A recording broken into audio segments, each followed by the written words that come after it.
Hey,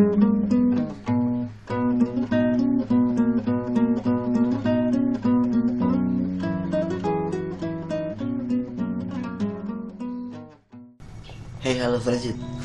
Kali ini tema kita bukan programming dulu ya.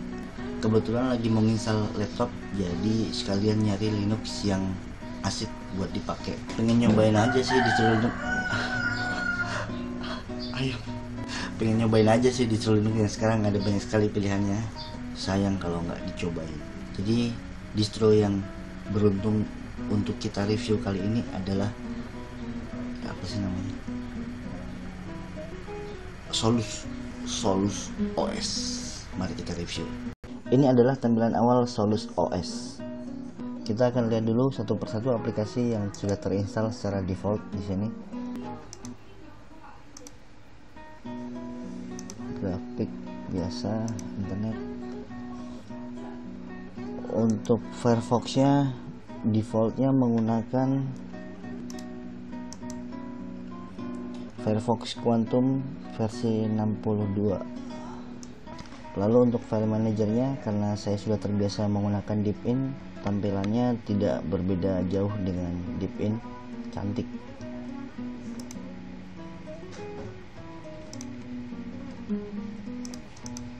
Tidak terlalu ada yang spesial di sini.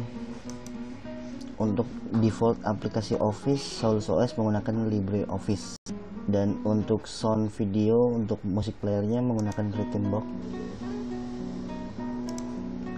Untuk video playernya menggunakan Genome MPV.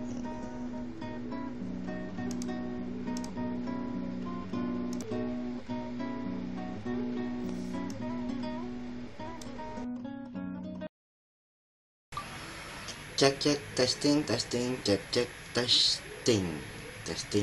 cek testing.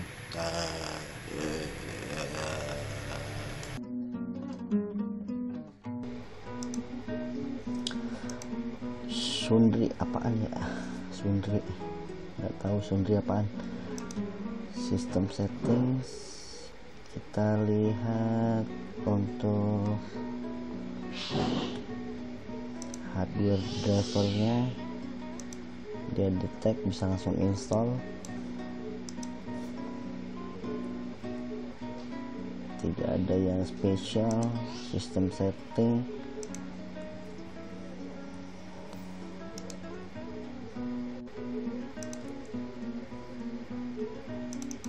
versi Solus OS 3.94 kali.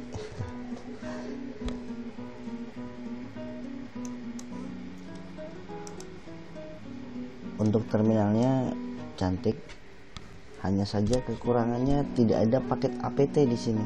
Jadi kita tidak bisa melakukan install atau update.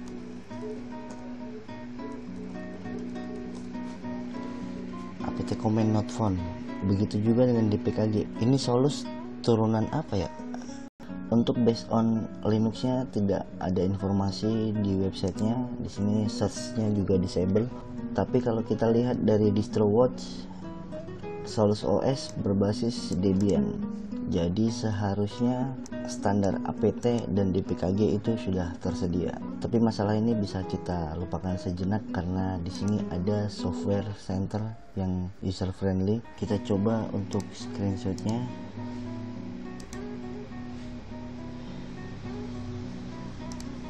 Kekurangan dari screenshot ini adalah tidak ada pilihan untuk melakukan screenshot terhadap satu desktop saja. Jadi ini saya kebetulan menggunakan dua desktop, dua-duanya di screenshot. Jika kita lihat di websitenya, Solus OS menyediakan 3 DE, ada Budgie, Genome, dan Mate. Kalau kalian sudah bosan dengan tampilan Genome, kalian bisa nyobain Solus OS untuk mendapatkan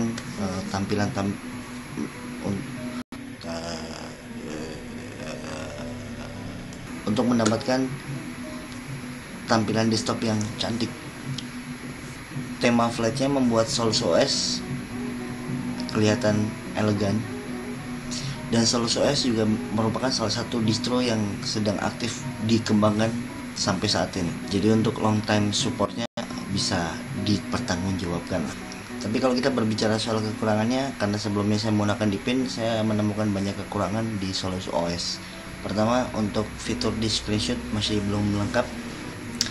Kedua, tidak ada aplikasi yang menjadi andalan dari Solus OS karena semua aplikasinya standar. Kemudian yang paling vital adalah tidak tersedianya paket apt dan DPKG. Entah instalasi saya yang kurang atau memang tidak ada. Mungkin buat yang sudah pernah menggunakan Solus OS dan secara default sudah terdapat apt dan DPKG, mungkin bisa komen di komentar karena itu yang paling vital dari Solus OS ini. Satu lagi, saya mengalami kendala dengan beberapa aplikasi seperti PTV yang sudah saya install. Untuk editing video itu setiap beberapa menit close, dan untuk koneksi internet yang sering putus, jadi harus disable wireless, enable lagi baru bisa connect lagi. Selalu seperti itu setiap beberapa menit sekali. Sekali lagi, mungkin ini hanya terjadi di laptop yang saya gunakan ya. Akan tapi sebagai informasi, laptop yang saya gunakan adalah Core i7, RAM 8GB dan HDD 1TB. Dengan performa laptop seperti itu, seharusnya masalah-masalah kecil seperti ini tidak terjadi. Secara umum kalian bisa mencoba sendiri Solus OS, untuk tampilannya cantik. Tapi kalau untuk saya pribadi, sepertinya saya akan mencoba menggunakan OS yang lain. Dan di belakang Deepin, sambil kita cari OS apa yang lebih enak dari Deepin. Sampai ketemu di video lainnya. Ciao.